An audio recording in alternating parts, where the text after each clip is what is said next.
Dear friends, welcome to the next topic of study in the ongoing course in journalism and mass communication. In the courses for the second semester, the areas we shall take up now include media law and ethics. Media ethics deals with the specific ethical principles and standards of the media, including broadcast, print and entertainment media. It now also includes the internet. The field covers many varied and highly controversial topics ranging from misleading or one-sided reporting, portrayal of obscenity and violence, suggestive advertising, political and commercial interests of media houses and journalists, duties and responsibilities of journalists, conflicts of interest, war journalism, and the recent phenomena of paid news. Every journalist and journalism student, whether studying traditional print media or the modern convergent media, must know the legal and ethical aspects of publishing a story. There are two main aspects of media regulations. The first is the media laws about the publication of a story, which may relate to libel and defamation, and the second is about the media laws about permissible comments on legal proceedings, including contempt of court and also proceedings of parliament, that is contempt of parliament. A journalist must also make ethical choices about each story apart from its possible legal implications. The ethics of journalism is one of the most well-defined branches of media ethics. Journalistic ethics tend to dominate media ethics, sometimes almost to the exclusion of other areas. The main subjects covered by journalism ethics include the following. Number 1, manipulation of news. News can manipulate and be manipulated by anyone who is or considers himself to be powerful enough. Governments and private corporations alike may attempt to manipulate news media. Governments, for example, by censorship, and corporations by share ownership or advertising pressure. The methods of manipulation are subtle and many. Manipulation may be voluntary or involuntary. Those being manipulated at times may not be aware of the fact that they are being manipulated. Number 2, the issue of truth. Truth may conflict with many other values because a government or a commercial organization may at times not be interested in people knowing the truth. This can lead to ethical conflicts. Number 3, public interest. Revelation of classified government or military secrets and other sensitive government information, even if it is true, may be contrary to public interest, or so the government or the bureaucracy might believe. However, public interest is not a term which is easy to define, since governments of all the kind, whether it's a democratic setup or not, always take shelter behind the issue of so-called public interest when they do not want to reveal certain information. The next is the issue of privacy. Unsavory or private details of the lives of public figures are central content, especially in entertainment media. Publication is not necessarily justified simply because the information is true. Privacy is also a right, and a right which conflicts with free speech. Taste. Photojournalists may often confront situations which may shock the sensitivities of their audiences.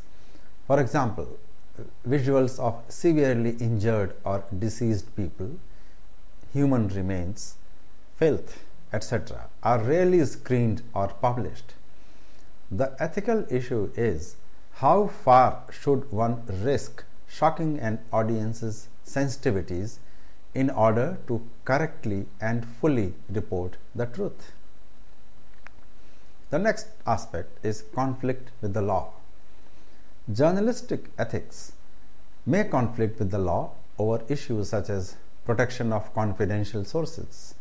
There is also the question of the extent to which it is ethically acceptable to break the law in order to obtain news. The recent trend of having sting operations with hidden cameras, undercover reporters going to the extent of moving around with fictitious identities, and many other similar situations are examples of this conflict. For this reason, many believe that ethics in journalism is actually an impossible situation that can never be applied in practice. In fact, some practitioners of journalism believe that the very nature of journalism, that is to report what is going on within the establishment and to bring it before the eyes of the public, may involve, and certainly it does involve, contravening certain laws, using certain tactics which might not be truly legal. And of course, they might not be ethical at times, but again, that is the only way news can be extracted from sources. So, in countries with a democratic system of governance, the relationship between the media and the government is very special. The freedom of the media may be enshrined in the Constitution and have precise legal definition and enforcement. The exercise of that freedom by individual journalists is a matter of personal choice and application of ethics. Modern democratic government subsists in representation of millions by hundreds. For the representatives to be accountable and for the process of the government to be transparent, effective communication paths must exist to their constituents. Today, these paths consist primarily of the mass media to the extent that if press freedom disappeared, so would most political accountability. In this area, media ethics merges with the issue of civil rights and politics. The press is one of the primary guardians in a democratic society of many of the freedoms, rights, and duties discussed by other fields of applied ethics. In media ethics, the ethical obligations of the guardians themselves come more strongly into the foreground. Who guards the guardians? This question also arises in the field of legal ethics. A further self-referentiality or circular characteristics in the media ethics is the questioning of its own values. Meta issues can become identical with the subject matter of media ethics. This is most strongly seen when artistic elements are considered. Another characteristic of media ethics is the disparate nature of its goals. Ethical dilemmas emerge when goals conflict. The goals of media usage diverge sharply. Media usage may be subject to pressures to maximize economic profits, entertainment value, information provision, the upholding of democratic freedoms, the development of art and culture, fame, and of course vanity. So, what is the role of government and business in this whole issue of media ethics? In recent years, the increasing commercialization of the mass media has also had some adverse effects on journalistic practices. When media establishments come to be preoccupied with the size of their readership or viewership or circulation, there is an increased likelihood of journalists using intrusive news gathering methods and editors approving of content where facts are often not verified or reported without explaining their proper background. This tendency of resorting to undue sensationalism or reporting only one side's viewpoint is especially worrying, given the central role of the mass media in a democratic setup. In many ways, the conduct of journalism and politics in a free society is inherently interlinked. Without the free flow of information and opinions, individuals and groups cannot form the rational choices which are ultimately translated into public policies and governmental action.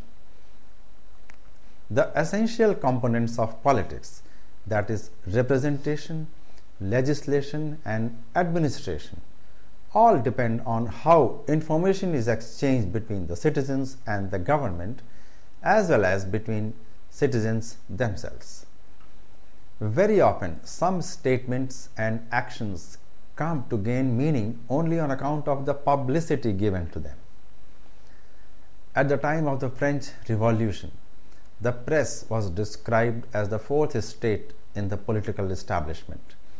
In our times, the expanding reach of newspapers, television, radio, and the internet have made the media an even stronger pillar of our political existence. At present, India is one of the few countries where the markets for the print media, as well as the electronic media and digital media, have been continuously growing. As more and more Indians become literate and gain access to television and computers, there is also a commensurate responsibility on the news media establishments to present accurate and balanced reports. The freedom of the press is an extension of the fundamental right to freedom of speech and expression provided for under Article 19(1)(a) of the Constitution. In our times, ideas and information reach the masses largely to the extent that they are permitted entry into the prominent dailies and news magazines and other media. With the concentration of the mass media in a few hands, the chances of an idea which is antagonistic to the interests of the proprietors of big newspapers getting access to the market becomes remote. The news media cannot possibly support the public's right to know when there is no acceptance of a duty to inform. To the press, the public's right to know extends only to what the press decides or elects to tell. There can be no doubt that any mass medium having the greatest circulation would influence the political life of the country, because the ideas for which a prominent paper stands have the greatest chance of being circulated among the widest section of the public. It will affect the economic pattern of the society. The integrity of the news becomes a matter of profound social concern. There is also an affirmative obligation on the part of the government not to abridge the freedom of expression or to allow monopolization by any party in the mass media. Our vibrant democracy survives to a great extent by the contribution made by the newspapers.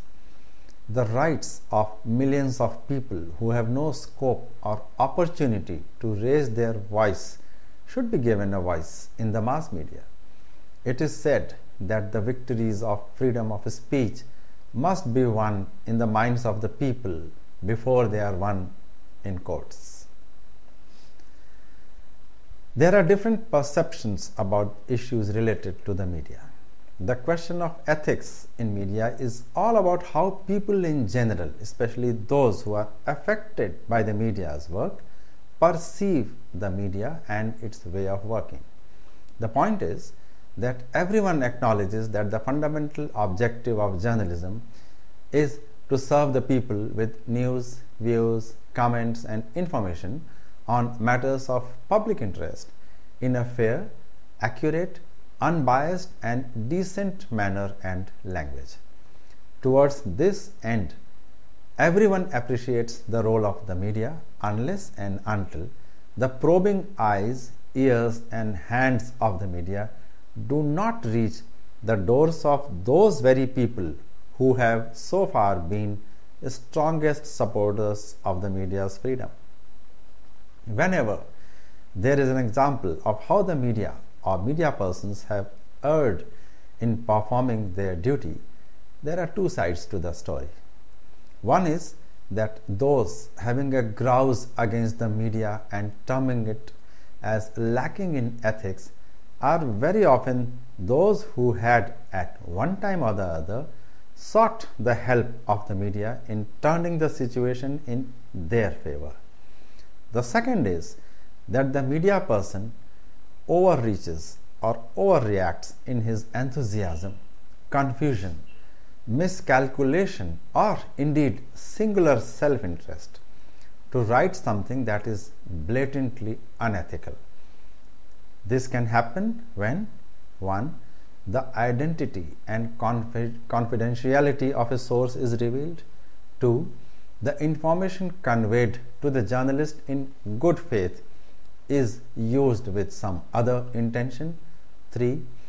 The media person intentionally writes something that is one-sided, incomplete, or incorrect in order to help someone with or without receiving some benefit in cash or kind from those who stand to gain from such a report. Number 4. The media person intentionally or otherwise invades the privacy of an individual during the course of work. All the situations mentioned here cover largely the issues arising out of the broader issues of media ethics. As is evident from these situations, the issue of ethical practice of media activity has to be constantly ensured at two levels. One is at the level of the journalists themselves, who must maintain guard against pressures from different quarters, be vigilant in their own work so as to ensure that their reports are error-free, and desist from giving in to allurements. The other level is at the level of the establishment, comprising the government and the corporate sector. These two sections have to ensure that journalists are not persuaded to write a report that is favorable or otherwise, following suggestions, allurements, threats, or any other unfair incentives. It must be remembered that if such a thing happens once, it can happen again. And very soon the establishment that earlier very merrily collaborated in getting favorable reports might become a victim of the same happening at the hands of the same or the other set of journalists. In a country like ours, where there is extreme corruption at all levels, and the government machinery is slow to react to situations, the media is a boon. With the people's anger and frustration over corruption getting deeper, the ruling establishment often resorts to sudden spurts of activity to give an impression of being responsive to the situation. However, the role of the media is always more important in not only highlighting the problem, but later in also showing how inadequate the official response has been.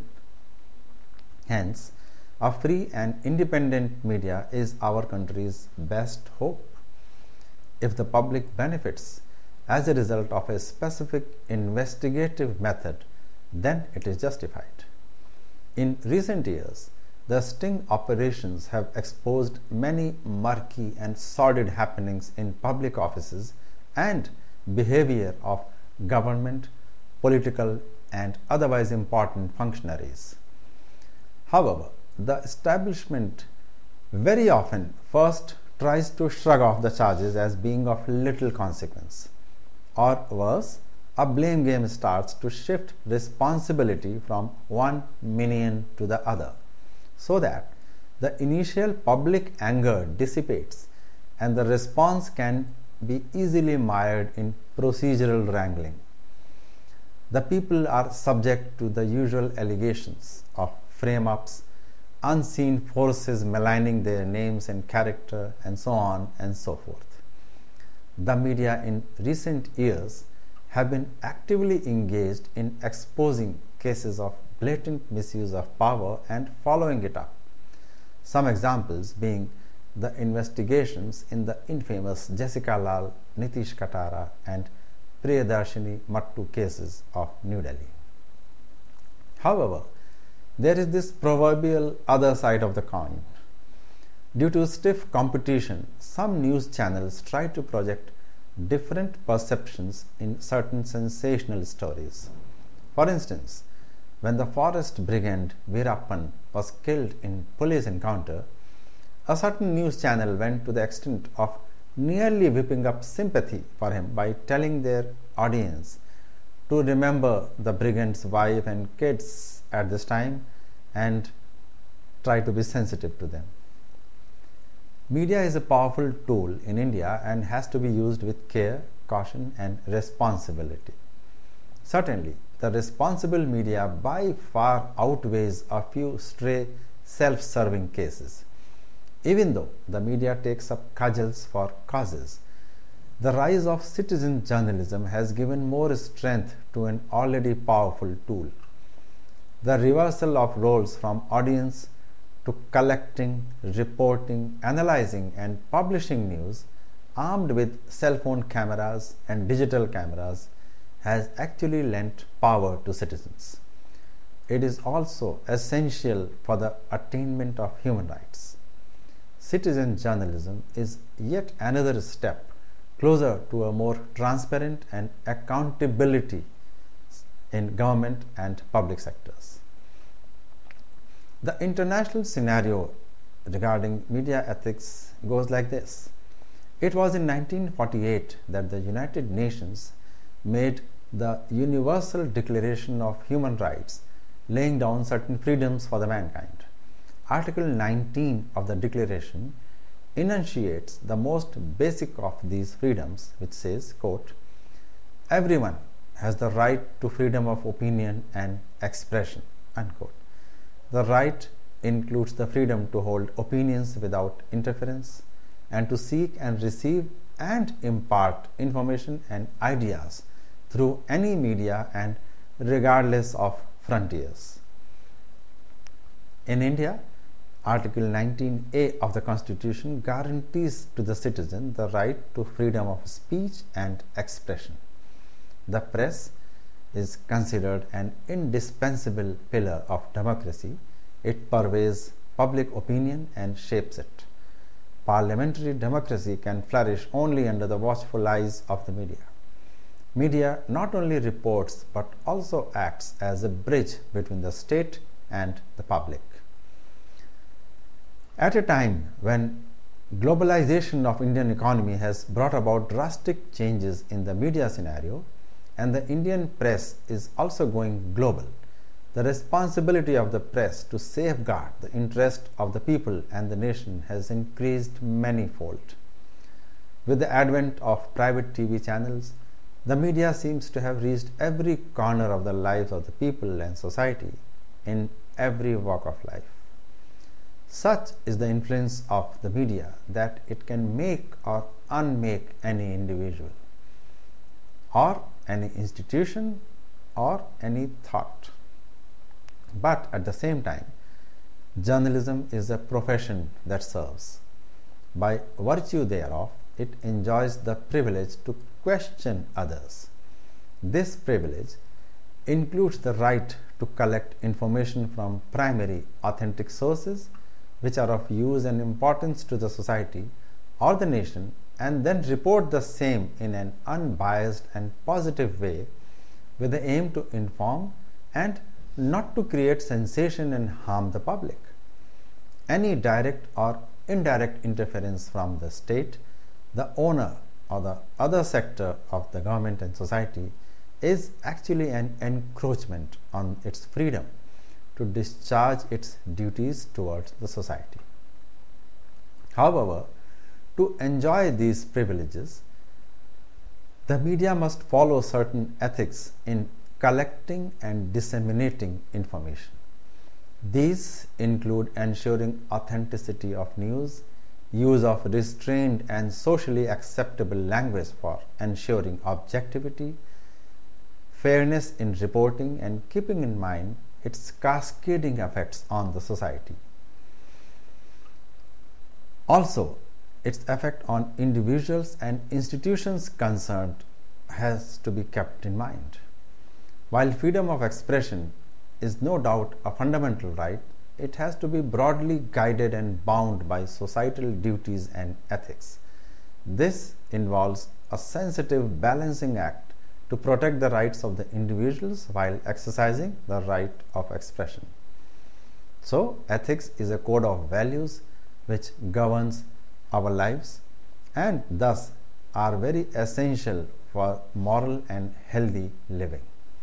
In the context of the press, ethics may be described as a set of moral principles or values which guide the conduct of journalism. So, the ethics are essentially the self-restraint to be practiced by the journalists voluntarily to preserve and promote the trust of the people and to maintain their own credibility and not betray the faith and confidence of the people. While journalists in the United States and European countries have led in the formulation and adoption of codes of practice, such codes now can be found in news reporting organizations in most countries which have a free press. The written codes and practical standards vary somewhat from country to country and organization to organization, but there is a substantial overlap among mainstream publications and societies.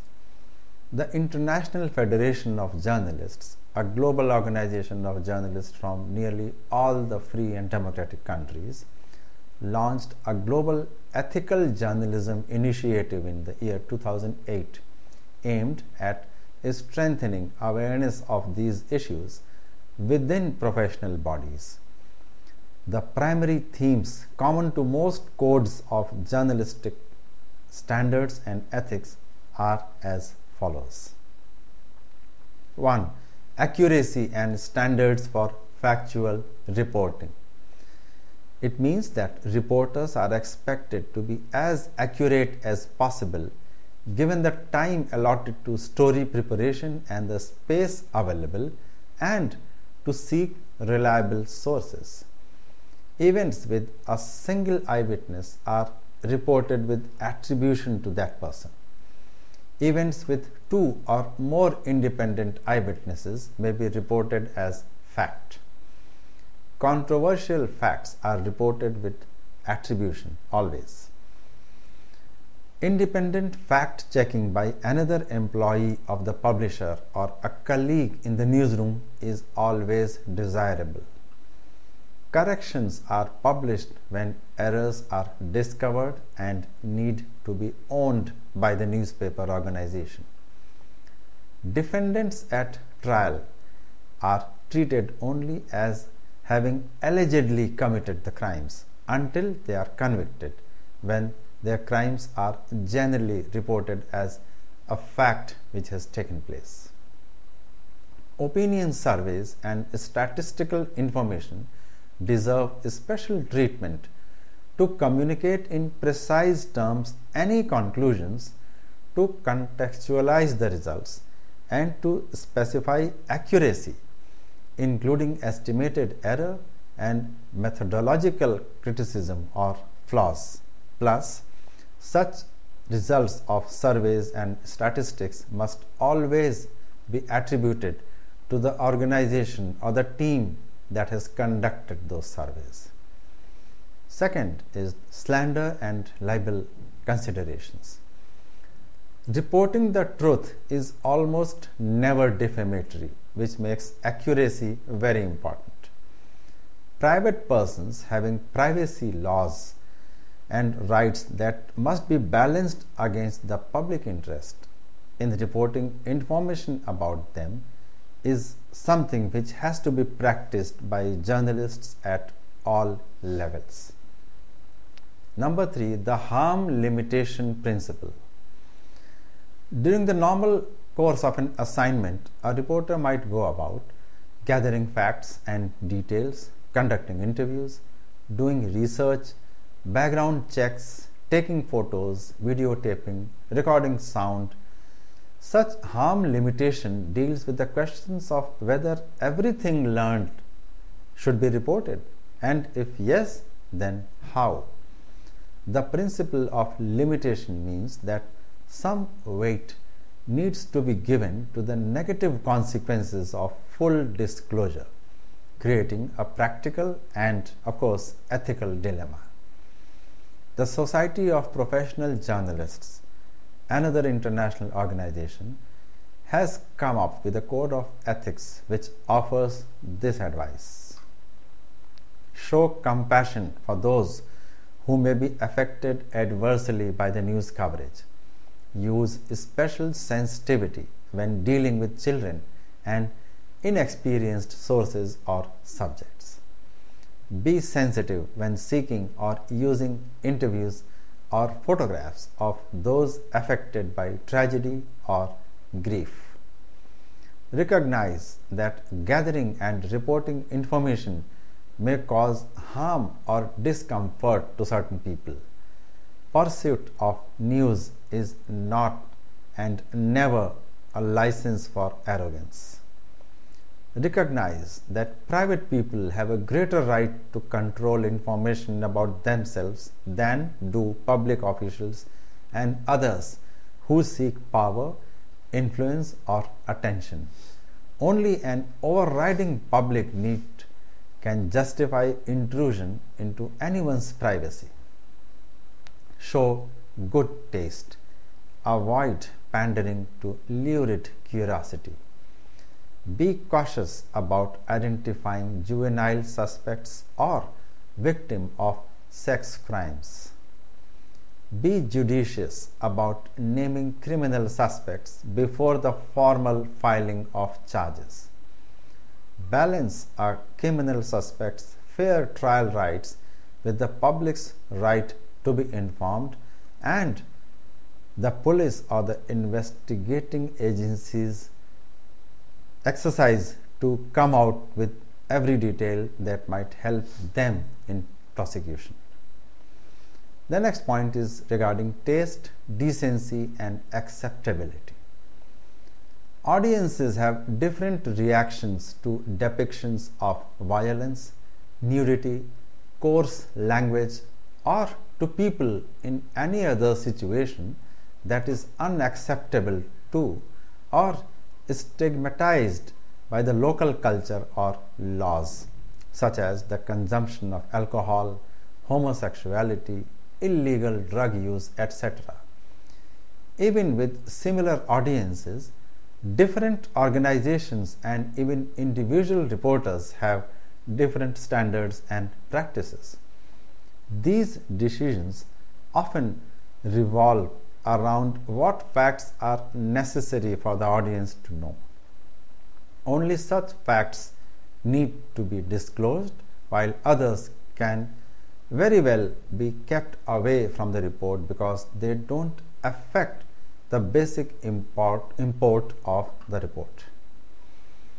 When certain distasteful or shocking material is considered important to the story, there are a variety of common methods for mitigating negative audience reaction. Advance warning of explicit or disturbing material may allow listeners or readers to avoid content they would rather not be exposed to. Offensive words may be partially obscured or bleeped. Potentially offensive images may be blurred or narrowly cropped. Descriptions may be substituted for pictures. Graphic detail might be omitted. Disturbing content might be moved from a cover to an inside page or from daytime to late evening telecast, when children are less likely to be watching it. There is often considerable controversy over these techniques, especially concern that obscuring or not reporting certain facts or details is self-censorship that compromises objectivity and fidelity to the truth and which does not serve the public interest. For example, images and graphic descriptions of war are often violent, bloody, shocking, and profoundly tragic. This makes certain content disturbing to some audience members, but it is precisely these aspects of war that some consider to be the most important to be conveyed. Some argue that sanitizing the depiction of war influences public opinion about the merits of continuing the fight and about the policies or circumstances that initially precipitated the conflict. The amount of explicit violence and mutilation depicted in war coverage varies considerably from time to time, from organization to organization, from country to country, and of course from individual to individual. Reporters have also been accused of indecency in the process of collecting news, namely that they are overly intrusive in the name of journalistic insensitivity. The next point is campaigning in the media. Many print publications take advantage of their wide readership and print persuasive pieces in the form of unsigned editorials that represent the official position of the organization. Despite the ostensible separation between editorial writing and news gathering, this practice may cause some people to doubt the political objectivity of the publication's news reporting. Although usually unsigned editorials are accompanied by a diversity of signed opinions from other perspectives, one particularly controversial question is whether media organizations should endorse political candidates for office or during any election. Political endorsements create more opportunities to construe favoritism in reporting and can create a perceived conflict of interest. The next topic is about investigative methods. Investigative journalism is largely an information gathering exercise looking for facts that are not easy to obtain by simple requests and searches or are actively being concealed, suppressed, or distorted. Anonymous sources are double-edged. They often provide especially newsworthy information such as classified or confidential documents and information about current events, information about a previously unreported scandal, or the perspective of a particular group that may fear retribution for expressing certain opinions in the press. The downside is that the condition of anonymity may make it difficult or impossible for the reporter to verify the source's statements. Sometimes sources hide their identities from the public because their statements would otherwise quickly be discredited. Thus, statements attributed to anonymous sources may carry more credibility than when they are attributed to someone. Some questions that often arise in the course of a reporter's duty are as follows. Is it ethical to make an appointment to interview an arsonist sought by the police without informing the police in advance of the interview? Is lack of proper attribution equated to plagiarism or copying? Should a reporter write a story about a local priest who confessed to a crime if it will cost the newspaper readers and advertisers who are sympathetic to the priest?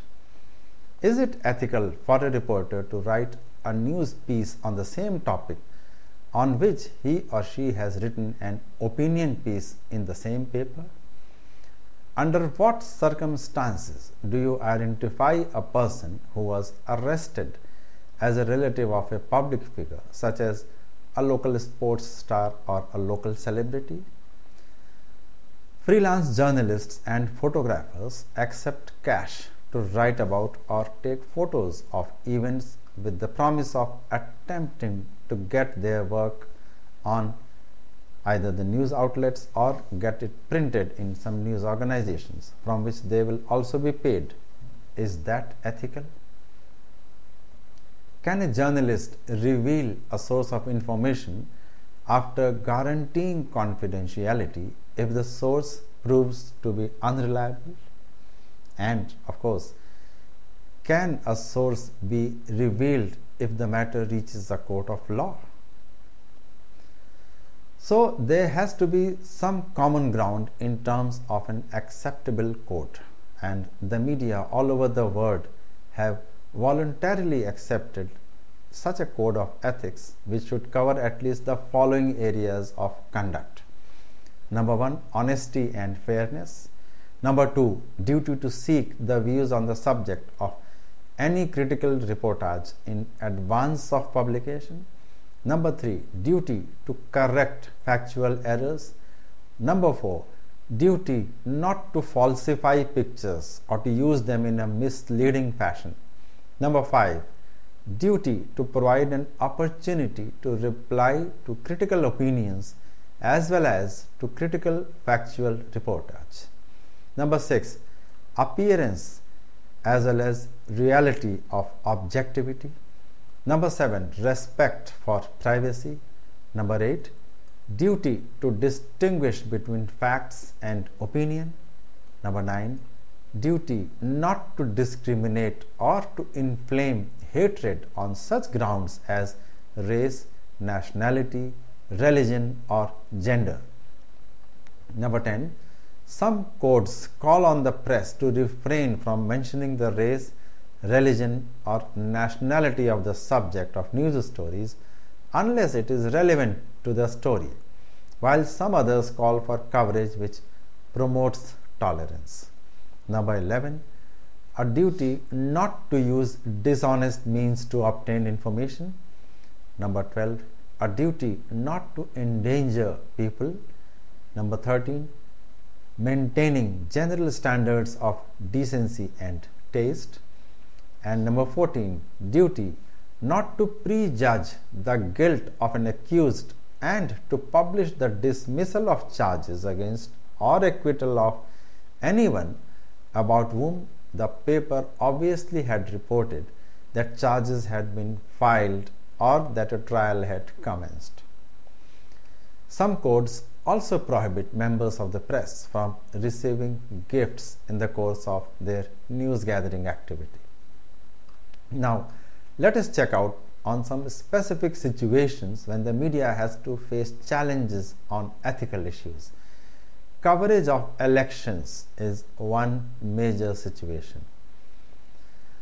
Most of the ethical and professional issues that journalists will encounter in covering elections will be variants of what they confront in their everyday working lives. However, these issues and dilemmas may present themselves in particular ways during elections. Some examples of such professional dilemmas include the following. 1. Newsworthiness versus balanced coverage. News coverage is driven by considerations of what is distinct and therefore of particular interest in an event. Yet, the people would like a fair and balanced presentation of the manifestos and agendas of the different parties, which may be far from distinct or interesting. How can the media reconcile their news function with their public service function? Number 2, transparency versus the integrity of the election process. One of the reasons that the media play an essential role in democratic elections is that they are able to subject the election process to scrutiny and expose any malpractice. However, proper administration of an election also depends on security and confidentiality. Balancing these two elements is an issue for lawmakers and those responsible for drawing up electoral regulations. But it is also a day-to-day practical issue for journalists themselves. So, if the election process is having integrity, then it has to be confidential. Then how transparent can its reporting be done? Next is reporting inflammatory speeches. The paradox is that election campaigns are the times when politicians are most likely to express extreme and inflammatory sentiments, with the chance of these reaching large audiences. They are also the time when these are most likely to have a negative impact, but also the time when expression of differing political views is most important. The regulatory implications of this dilemma are for policymakers to resolve. For journalists, the challenge is to report inflammatory political speech in a manner that is both accurate and least likely to provoke violence or fear. Journalism is now frequently described as a profession, and many journalists are proud to be considered professionals. Other journalists regard their calling as a trade rather than a profession like medicine or the law.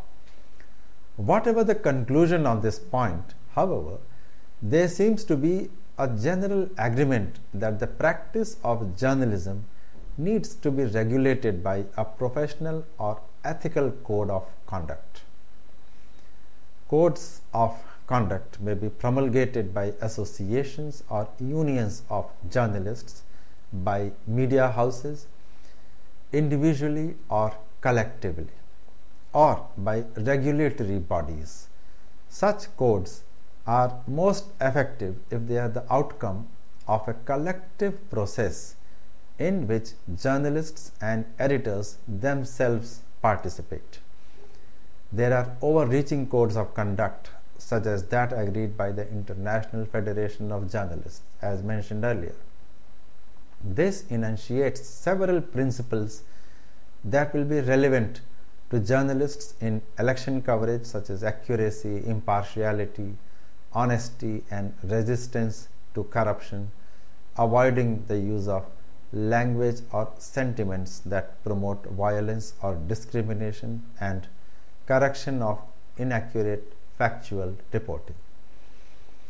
It is often advisable to develop a code of conduct that covers issues specific to elections. These might include reporting of opinion poll findings, reporting of political rallies and other campaign events, using exit polls, reporting the counting and the result. Needless to say, the heat of the moment, as well as the journalist's own political affiliation or soft corner, would play a role in the manner in which the entire election process is reported. And the jubilation or disappointments at the outcome, as the case may be, could reflect in the mood of the report that is written. It must be remembered that alert readers can make out that the reporter or the writer has infused some personal views or sentiment in the election coverage, and that is why charges of political affiliation are very easily labeled on newspapers and their reporters before and during the election. In Indian context, coverage of elections, whether to the state assemblies or to parliament, Lok Sabha elections that is, are very often given the color of being guided by certain political forces, political parties, or even the political leaders. It is also very easy to level the allegations that the ruling party at either the central level or at the state level is using the official machinery and the official allurements to impact the coverage of the election in those areas where the ruling party is either in a dominant position or it is not likely to make any substantive gains. In fact, such pressures are very common for journalists to face in every kind of elections, whether it is a general election or even a small, low-level, city-level election. The freedom of the press has to be preserved and protected not only from outside interference but equally from those within. An internal mechanism for adherence to guidelines is sought to be ensured through mechanisms such as letters to the editor, internal ombudsman in the media houses, the press council, the media watch groups which keep track of lapses committed by the media persons, journalists, or even the media house managements. These measures not only ensure the accountability of the media and act as a brake on the arbitrary and unbridled use of power, but also help to enhance the credibility of the press.